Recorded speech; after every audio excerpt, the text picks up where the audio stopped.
You can have it all. So if you want children, if you want marriage, if you want all the things, if you want a career that's rewarding, you can have it all, but you can't have it all at once. And there are going to be times when you're a wonderful surgeon and times when you're going to be a wonderful department head and times when you're going to have awesome academic acclaim and times when you're going to be a good wife and times when you're going to be a good mother, but you're not going to be all of those things at once. You can't appreciate the meaning until you're there, until you live it. 2, 1, 0. Hi, and welcome to Stellar Life Podcast. This is your host, Orion, and today we talk about very, very important topic, and it is how to diagnose breast cancer. Dr. Jenn Simmons started her professional career as Philadelphia's first fellowship-trained breast surgeon. After spending 17 years as Philadelphia's top breast surgeon, her own illness led her to discover functional medicine. So enamored with the concept of creating health rather than killing disease, she left traditional medicine and her esteemed surgical position in 2019 and founded Real Health MD with the mission to help women anywhere along their breast cancer journey to truly heal. So this podcast is going to be controversial because in this podcast, she's saying that mammograms actually can kill you rather than heal you.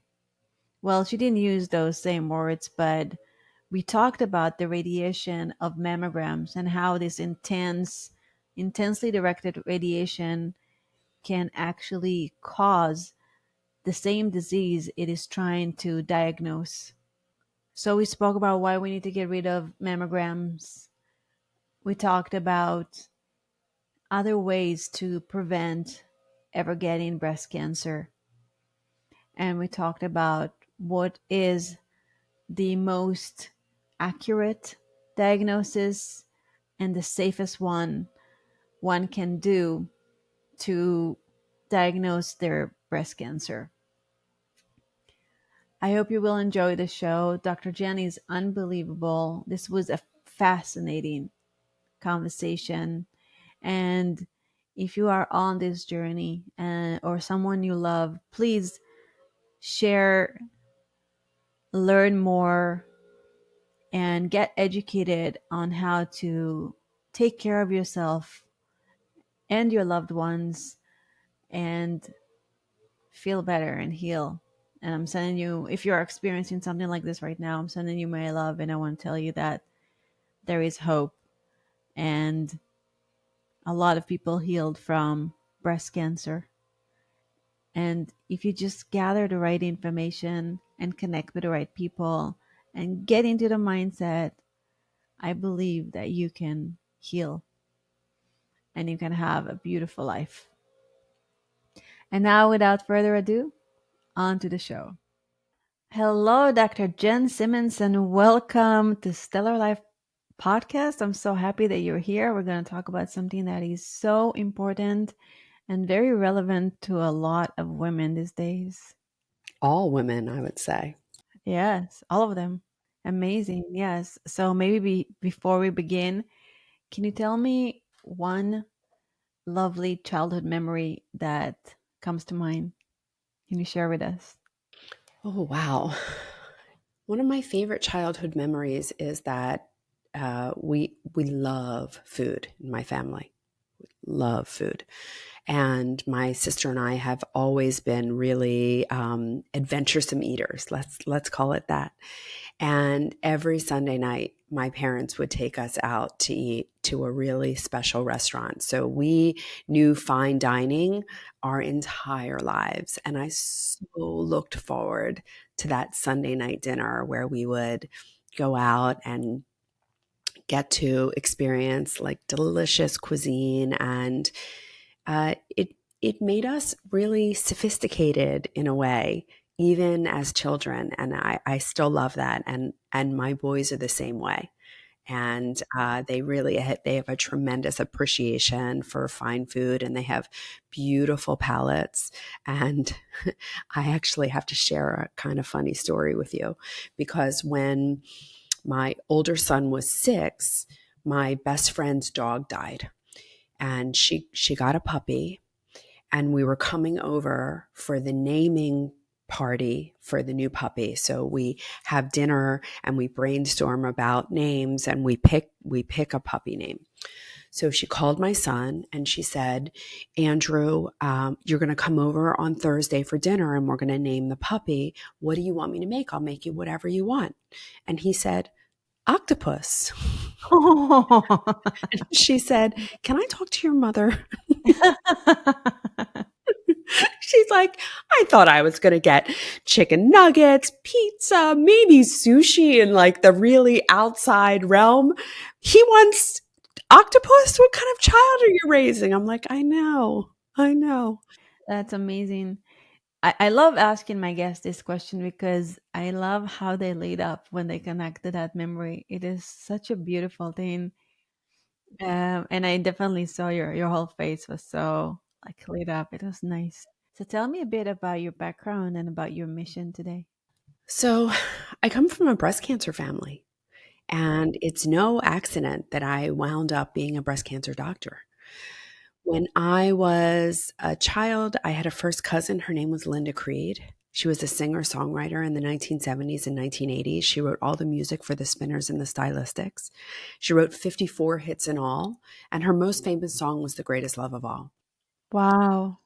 Yeah, I know. I always get that. Wow. You can imagine how I felt as a child, because I had wow on steroids, right? Because my cousin was literally a rock star. Like, we went to the opening of that movie. And Wow. so I didn't mean to say wow. It just came out. I know it's what happens all the time. I mean, it deserves a wow. It's a wow moment, right? Yes. And so she wrote that song in 1977, but it really received its acclaim in March of 1986 when Whitney Houston released that song to the world. And at that time, it would spend 14 weeks at the top of the charts. Only Linda would never know, because she died of metastatic breast cancer 1 month after Whitney released the song. Oh my goodness. I was 16 years old when my hero died. And her life, and ultimately her death, gave birth to my life's purpose. I did the only thing I knew how to do. I became a doctor. I became a surgeon. I became the first fellowship trained breast surgeon in Philadelphia. And I did that really well and for a really long time. And it wasn't until I got my own diagnosis that I started to examine our medical system, because it's one thing to be in it as a physician and a whole other thing to be in it as a patient. And as my friend JJ Virgin says, you can't see the picture when you're in the frame. And I was in the frame for a really long time. And when I stepped out of the frame as a patient, I realized that there are so many things in our medical system that we are doing really wrong, and cancer is front and center for it. Absolutely. When we look at cancer, we are focused on the tumor, but the tumor isn't the problem. The tumor is the symptom of the problem, and no one's talking about the symptom. Now, I didn't come up with this. This is not my theory. As it turns out, when I got sick and was trying to figure out how to heal myself without surgery and chemotherapy and radiation, because those weren't things that, when it came down to it, despite the fact that these are things that I recommended all day, every day, when it came down to it for me, I didn't want to do it. It didn't feel right. All that I can tell you is that every single cell in my body said, there's another way. There's something else. Go find it. And, the day that I walked out of my doctor's office, and he wasn't just my doctor, he was my colleague, he was my friend. And he said to me, Jen, you're going to die. Oh my goodness. it wasn't that I didn't believe him. I'm crying a little bit. It wasn't that I didn't believe him. I did. And I knew that that's what I said to women all the time. Every day people would ask me, well, what would happen if I didn't treat this? And I would tell them, you're going to die of breast cancer. So it wasn't that I didn't believe him. It wasn't that I didn't know that that was the standard of care. I did. I mean, that's what I did every day. I knew. But there was a louder voice inside of me saying, there's something else, go find it. So I did what I tell people never to do. I went to Dr. Google. And, at this time it was 2017. It was a little different, a little more reliable. There was a little more truth to be found. Less fact, quote unquote, checkers that serve some people with a lot of money. Right. It was, I mean, it probably still had an agenda then, but not the agenda that it has now, which is like there's no truth to be found. That narrative is 100% controlled now. But then, when I asked Dr. Google, I got told time and time again that there's a way to eat in order to reverse disease. Now, as a conventional medical doctor, I went to one of the finest medical schools in this country. We have 15 hours worth of training and education around nutrition. 15 hours, that's it. 15 hours, our first year of medical school. Now, I'm a fellowship trained surgeon. And how many years do you study to be a doctor? Right. So I'm in it for 10 years because I'm a fellowship trained surgeon. So we had 15 hours in the first year of medical school. It was like the break between first semester and second semester. We had like a 3-week mini course on nutrition. That's what it was. Kind of the thinking, the training in medical school is that if it's not taught to you, it's either not important, not true, or maybe both, right? So, we came away thinking that we knew everything that we needed to know. And nutrition wasn't meaningful except in obscure third world countries where they literally didn't have food. And if you had food, you were covering your nutritional requirements. And, as long as you had food, your body could figure out what to do with it, meaning that a bag of pretzels that's 100 calories and a bowl of broccoli that's 100 calories is the same thing. It's food is food, right? Calories are calories. So I figured maybe there was something to learn there, maybe something, that something that I could add to my resources, to my toolbox. So I joined a certification program, a nutrition coaching program called IIN, the Institute for Integrative Nutrition. First, I drove them crazy because I was like, I'm a doctor and what am I going to learn? And if this is really worth it, because it was thousands of dollars to do this. And they assured me, yes, yes, yes, you'll learn, you'll learn. So I'm sitting in one of the first lectures and a man named Mark Hyman walks on the stage. Now, this is 2017. I have no idea who he is, have never heard of him before, have never seen him before. Walks on the stage, introduces himself as a functional medicine physician. I'm like, yeah, I've been a doctor for 20 years. There's no such thing as a functional medicine physician. What is this quack talking about? And then I remember that I'm sick and that I'm there for a reason. So I check my ego at the door and I sit down and I listen. And thank God I did. Because within 3 minutes of him speaking, my whole world makes sense. And I know exactly why I got sick. I got sick so that I could be in that seat on that day listening to him speak because he was telescoping the rest of my life. He was allowing me to understand how I got here and telescoping the rest of my life. What was the first thing you got that is uh, actionable? So you got, when he started talking, you figured out, okay, there is something to it. I need to learn more. I have to learn more. I joined the Institute for Functional Medicine that day. It's like doing another residency. So in the midst of being sick, having running a full-time practice, running the cancer program for my hospital, I'm a wife, I'm a mother, I'm a stepmother, I'm an athlete, and doing tons of philanthropy work.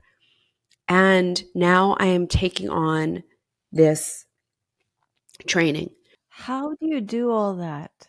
How do you manage to stretch time to the degree of doing everything you just mentioned? In retrospect, it was a really dumb idea, but really, like, if someone else said to me, they came to me because they were sick and they gave me that laundry list of all the things that they're doing, I would say, of course you're sick. Of course you're sick. Wow, okay. I got this amazing advice, which I wish I had heeded long ago. When I was a surgical resident, and, even in the days that I was a surgical resident, there weren't very many female surgeons because the lifestyle is god awful. And it was my first year of residency. And there were 3 of the 50 surgeons in the Department of Surgery. There were 2 women at the time that I started. And one of them took me under her wing. She took me out to dinner very, very early in the year, in the process. And she said to me, I'm going to give you advice that no one ever gave me. You can have it all. So if you want children, if you want marriage, if you want all the things, if you want a career that's rewarding, you can have it all, but you can't have it all at once. And there are going to be times when you're a wonderful surgeon and times when you're going to be a wonderful department head and times when you're going to have awesome academic acclaim and times when you're going to be a good wife and times when you're going to be a good mother, but you're not going to be all of those things at once. You can't appreciate the meaning until you're there, until you live it. And it's totally true that it's very hard to be full-time in everything. You can't, and something's got to give. And what gave during that time in my life, aside from my health, was my family. They really, my children, I won't say they were raised by nannies and babysitters, but that the things that someone else could do, they did them. So I didn't drive my kids to school and pick them up. I was at the things that I thought were important. But if you ask my kids, they'll tell you I missed a lot of things. And they'd be right. They'd be right. So looking back, am I proud of that? Definitely not. This was not the right decision. But, we make the best decisions that we can make in the moment that we make them. And I was a doctor and a surgeon long before I was a wife and a mother.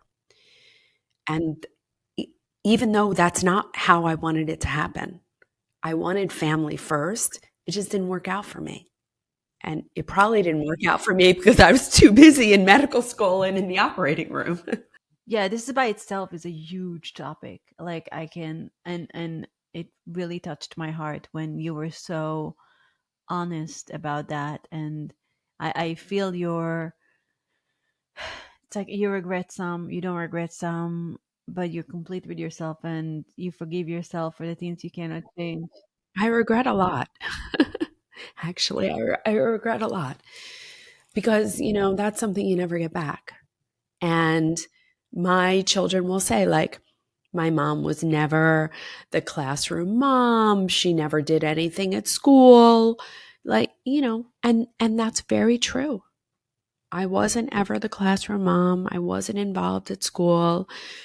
We didn't make any friends with our kids' parents because we just weren't there. We weren't there. My husband worked in New York. We live in Philadelphia. So he was commuting back and forth. Like, we weren't there. We were there entirely on the weekends. We made up for it on the weekends. And both of my kids were competitive athletes, and we toured with them around the country competing. And my older one, we actually went around the world competing. Well, it looks like you did a lot of good. A lot of good. You can't have it all, but Hopefully. listen, like what you bring to the world today, and the life you save is, and just the person that you are, such hard driven, beautiful woman. I'm like, this is, it's so refreshing and nice to be around. Um, I really appreciate you. Um, and I wanna get back to, and thank you for sharing everything that you shared. For me as a mom, it gave me a lot of perspective, and because I'm struggling with like, oh, I really want to succeed and be like one of those speakers on stage. I went to Mind Valley event yesterday. What a great event. It was amazing. I was at the audience, but I was like, dude, I could totally be on stage and do this, and rock the stage in front of thousands of people. I don't want to be here for my son, but I want to be this. And like, it's like, why can't I just be happy where I am and that's it? But I get it. Like there is this mission that is burning in your heart that you want to fulfill. You know, there are so many women who hit their stride in their 50s, or even started in their 50s and built amazing things. So I don't think they're mutually exclusive. I don't think that you have to like hit it now at the expense of your children. I think you can be there for your children. And when your children no longer need you, because that day is coming, unfortunately, that day is coming. Yes. Yeah, I shouldn't say unfortunately, like, it's all blessings, right? Every stage is blessings, but your time, you're not limited in that, your window isn't closing. You can always open that window and soar. Amazing. Well, I wish I had like the heart button on this program, and like I put like lots of hearts on the screen because I just love what you're saying. Amazing. So okay, let's go back to you're sick and you're searching Dr. Google, and you find that institute. Yep, and then I listen to Mark Hyman. I enroll in the Institute for Functional Medicine. It takes me 3 years to heal myself. Lots of struggles back and forth, one step up, two steps back. It was not easy. I also was kind of self-treating, self-diagnosing. Like, in retrospect, why I didn't hire someone to help me is beyond me, but I was just learning about all of this. And Philadelphia happens to be a pretty slow place for advancement. And so there really wasn't any functional medicine movement happening here at all. There were centers for integrative medicine. And basically, what that meant is that they were practicing pretty standard medicine, but they would have an acupuncturist come to the office once a week or something like that. They would integrate in what I think of as Eastern modalities, but they were not practicing Eastern medicine, because Eastern medicine is holistic.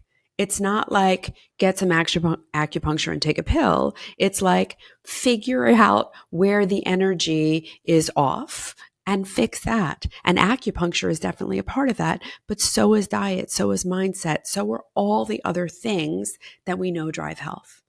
And what was the root cause of your cancer experience? So it was a lot. First of all, I was living in a moldy home that I had moved into 6 months before. I had a whole interview with Dave Asprey about mold on this podcast. I'll link it in the show notes. Mold is, and I had mold sickness too. That's the worst thing ever. Okay. Yeah, so that was a major, major thing for me. I also had lots of issues in my mouth. I had dental amalgams that had to come out, like mercury fillings. So I had metals issues, and had a root canal that that had to be treated. So it wasn't one thing. And I was burning my candle at both ends, which I continue to do, unfortunately. So, I have more of a cautionary tale because I did get worse before it got better. But also, it took me time to discover all of these things and to even know. I mean, dentistry is one of the biggest healthcare issues in the world of cancer because we're told that all of these things are safe, and then I see people at the end of the line when they've already developed cancer, when they already have mercury toxicity or cadmium or whatever metal alloys are in these metal fillings. And the whole root canal thing is a huge issue because people are harboring these micro infections in their mouth. Absolutely. I have a friend. I have a friend who, through root canal, got a very rare form of cancer, and she was supposed to die a long time ago, but she healed herself through. I mean, like she went through a very long road of healing herself through spiritual, physical, mental, everything. Like she did everything, and she's healed. Like thank God she's here still today, alive and kicking and teaching, and an amazing woman. But her illness started with a root canal, and we are going we my whole family, like we're going to this biodentist, and we have to drive an hour to go see him, but it is so important. And all the fluoride they put everywhere, it's terrible as well. Exactly. The fluoride's a huge issue. And people really need to understand about that because they're still giving fluoride to children. They're still doing fluoride treatments in children. People are using fluoride toothpaste. It's in the water supply, and it's a huge issue. I don't want to say it's a conspiracy because I'm not a conspiracy theorist, although the reason that we started to use fluoride is we needed to do something with all the byproduct of industry. But you know what? I also heard that in the ghettos in Germany, in the Jewish ghettos, they put fluoride in the water to make people more docile and more cooperative, because apparently it closes your third eye, or numb you to a certain degree. That's what I heard. I don't know if it's true or not. That could be possible. The other explanation that you can get from that is fluoride competes with iodine. So an iodine molecule, the iodide molecule is the center of our thyroid hormone, right? And so people all the time have thyroid tests. They are symptomatic in terms of feeling hypothyroid, right? And when you're hypothyroid, everything is slower, weaker, depressed, also like dry everything and loss of reflexes. There's some very serious consequences of being hypothyroid, but it gets replaced. And when you test, the thyroid hormone levels are normal, but the thyroid hormone doesn't work because there's a fluoride molecule at the center of it instead of an iodine molecule at the center of it. I've never heard that. That's incredible. Yeah, that's one of the biggest problems with fluoride is that it ruins our thyroid. It ruins our thyroid hormone. So that's another that's not my mission because I'm on a mission, a pretty specific mission. So someone else is going to have to take on that mission, but that's something that needs to happen. Like we need to abandon fluoride. There's a woman named Trina Felber. I don't know if you know her. She is a nurse practitioner who had this crazy experience with her daughter. Her daughter had a tooth she was born with a cavity in the tooth. And so the dentist told her, we can put a temporary filling in, but it's going to fall out and you're going to need to come back every 2 months until she's 12 and the tooth gets replaced. So this is what she had to look forward to from 2 to 12. She was supposed to go in every couple of months and have this filling replaced. And what a torture for the little girl. And torture for the little girl, right? So she decided that this is crazy. There has to be something else. And she did a deep dive into dentistry and oral health and all of that.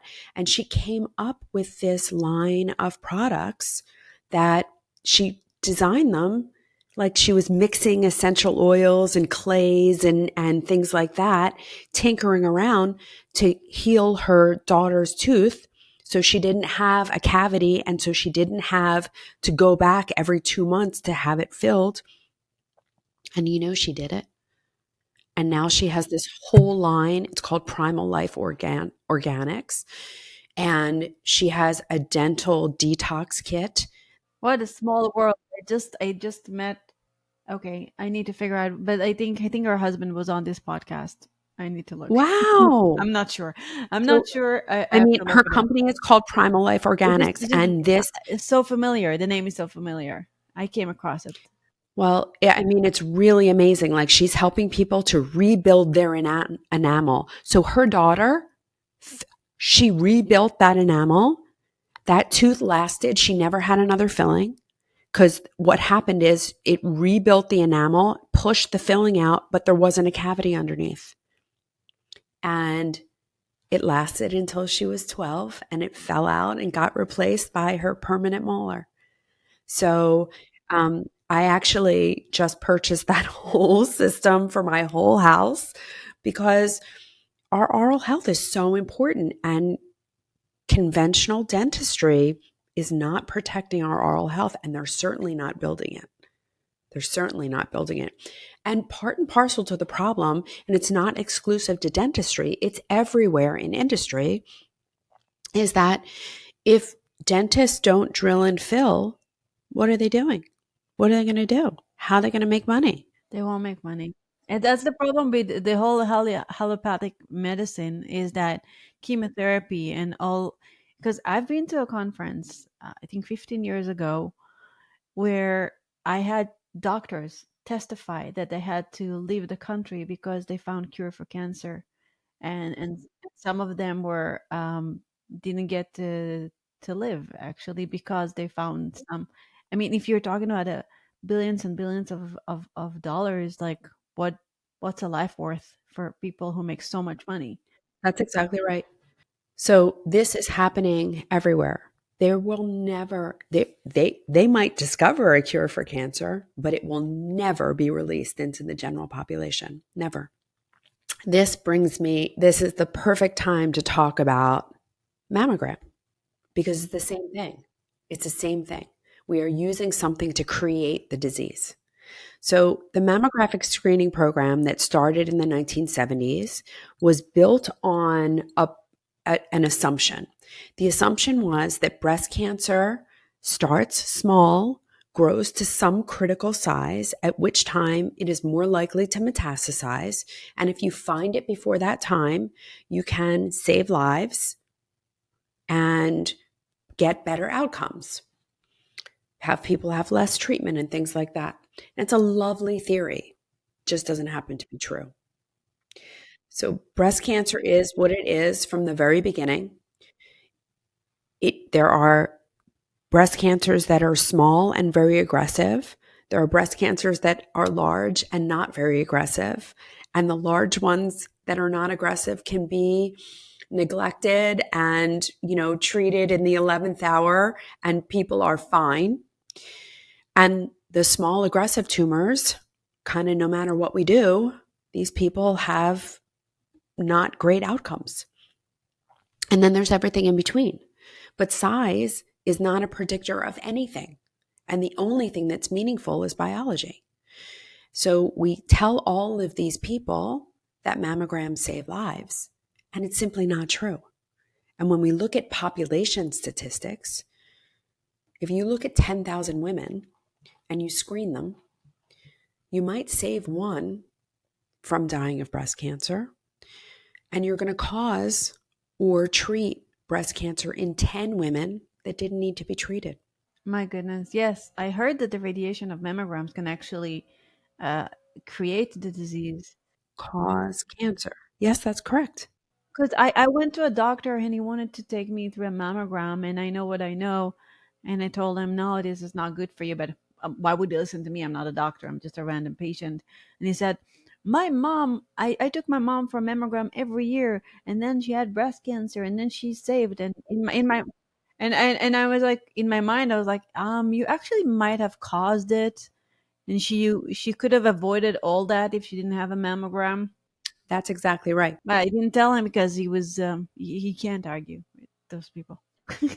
Listen, I get a lot of haters. I get a lot of people who say, mammogram saved my life. And I know they believe that. It's just simply not true. So if you asked 100 radiologists, does radiation cause cancer? They would all say yes, right? It's undeniable. Radiation causes cancer. We know that. It is a known carcinogen. You then ask them if mammograms cause cancer, and they say no. Does microwaves does the same microwave? Hmm. Yeah. God, I have to get my husband to stop using a microwave. It's like it's hard. He's so addicted to the. Yeah, you have, and also the microwave kills your food. It's like it's eating dead food after you've microwaved it. Like you I'll don't want have to him do that. listen to that to this part of the Yeah, interview. yeah, you don't want to do that. Get rid Yeah. of that microwave. There are way better ways.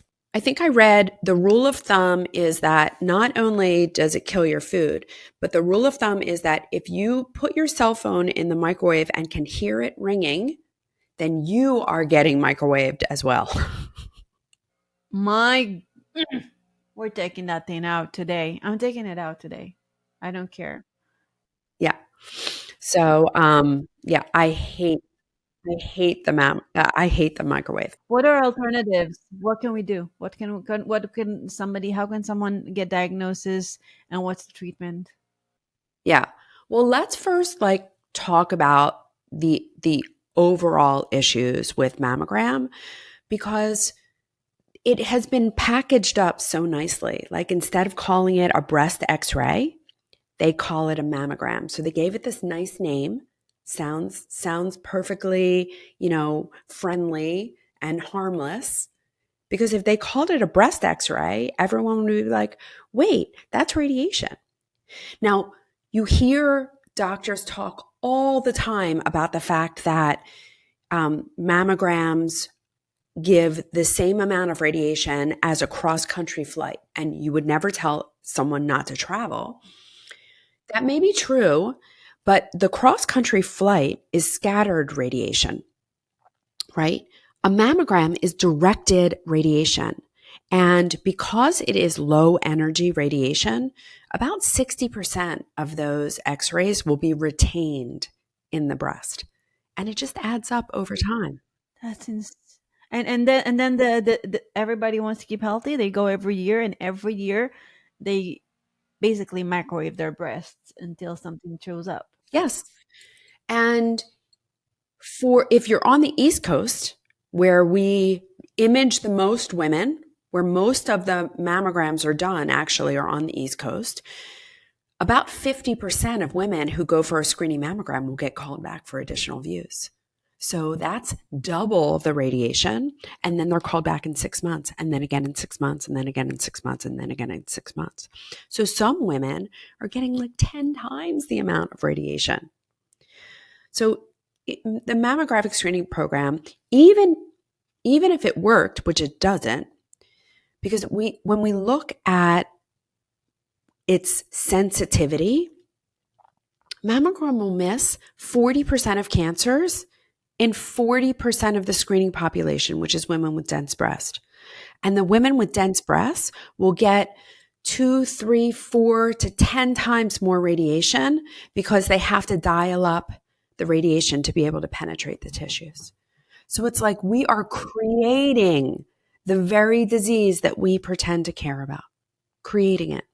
Well, if we're creating disease, then we can create the cure, and then we can make a lot of money, and that's the issue. Well, we're not creating the cure, but we are treating, right? But treatment isn't benign. And we know that women that are treated for breast cancer are 2 to 3 times more likely to die of heart disease than women who weren't. Now, that is twofold in that the nidus, the stimulation, the driver of breast cancer is inflammation. And unless that inflammation is dealt with in some way, you are going to go on to manifest the next disease, which is heart disease. But the other issue is that nearly all of the treatments for breast cancer cause heart disease. So radiation causes heart disease. Chemotherapy causes heart disease. The anti-hormonal treatments cause heart disease, amongst other things. So not only are we not helping these women who are being unnecessarily treated for breast cancer, but we're also shortening their lives, really diminishing the quality of their lives. I mean, this is a huge problem, huge problem. We are hurting people by using this system. Now, for a while, we thought that MRI was going to be the answer. And MRI is the gold standard for screening for women with dense breasts or a history of breast cancer, or if they have a BRCA mutation or anything like that, then they would be eligible to screen with MRI. But MRIs use gadolinium. Gadolinium is a heavy metal. It's no better when you use it for MRI than when it's in your mouth. Heavy metals are a problem for our long-term health. And anytime we introduce a heavy metal into our system, it's being stored at the expense of something else, like calcium in our bones, or it's getting stored in our kidneys at the expense of zinc being there. So MRIs are not a solution because they're dangerous, because they take a long time, because they're uncomfortable, but because they're expensive. But the biggest problem with MRIs is access. Like, I'm very lucky. I live in Philadelphia. I can get an MRI anytime I want, but there are plenty of places across this United States and abroad where you can't get an MRI. It's not available. It's a very expensive machine. So not everyone is going to have one. So we can't have a gold standard screening test that is not available to everyone, especially in this country where, we believe in equity. So the whole breast cancer screening issue was a huge problem. And so the NIH wanted to solve this problem. The National Institute of Health wanted to solve this problem. So they tapped on the shoulder of a man named John Clark. He is a medical oncologist by training, but his passion is inventing. And he invented the cardiac calcium score. He invented the virtual colonoscopy. He has a number of really, really important contributions to the medical science world. And he solved this problem.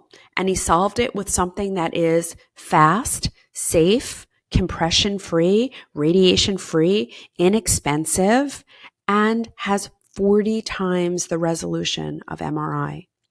So in as little as 10 minutes and as much as 20, a woman can go and have what's called a QT scan and come away with the knowledge that there is nothing to worry about in her breast, because it is more sensitive and more specific than anything else on the market. And that's why it is the first FDA-approved device for screening for breast cancer in 50 years. 50 years. Everything else was grandfathered in. Where can you find that machine? Yeah. So there are a number of centers open in California. There's one in Scottsdale, and I'm opening them everywhere along the continental United States. You're amazing. Thank you. That's amazing. This is my mission. This is my big lift, which is why I'm going to let someone else handle the fluoride issue, right? Like, you can only do so many things. I want to be respectful of your time. I know you got to go, and we didn't even get into treatment and lifestyle and nutrition and all that. Maybe we can do a part 2 of this interview. Let's definitely do a that. part 2. Yeah, there's a lot. There's a lot to unpack. Yeah, there's a lot. So much. So before we say goodbye for now, 2 questions. What are your 3 top tips to living a stellar life? And then where can people find you? Yeah, absolutely. So the first 2 are easy because food is medicine. So what you eat matters. And the second part is what you don't eat matters. So I advocate for everyone that they eat a whole food, plant-based, low glycemic diet because the sugar is killing all of us. It is the most dangerous legalized drug that we have available to us today. And the biggest problem with sugar is that it doesn't kill you fast enough and it kills you way too painfully because people die 1,000 deaths over their lifetime because of sugar addiction and sugar overload. So what you eat matters, getting rid of processed food, but then we need fasting. Fasting is the fast lane to healing, and our body really only heals in a fasted state. So we need to be mindful of overnight fasts, of spending enough time from one meal, the last meal of one day to the first meal of the next, so that our healing mechanisms can kick in. But at least quarterly, we need to be doing things that are more of a prolonged fast to really allow our body to recover. Now, when you said prolong, you mean like a 24-hour fast, water fast? 24, 36, 48, 72. 72 is really ideal. But the data out of Walter Longo's lab at USC and his work with Prolon, um, it's really a game changer for most people because if you're not able to do a 72-hour water fast, and it's not that easy, So I'm not going to pretend like it is. But the fasting mimicking diet, the Prolon diet that he has out, that that is pretty easy. And it's a way of eating beneath a threshold that your body doesn't interpret it as food. It interprets it as food, but your body still thinks it's fasting. It's below the threshold.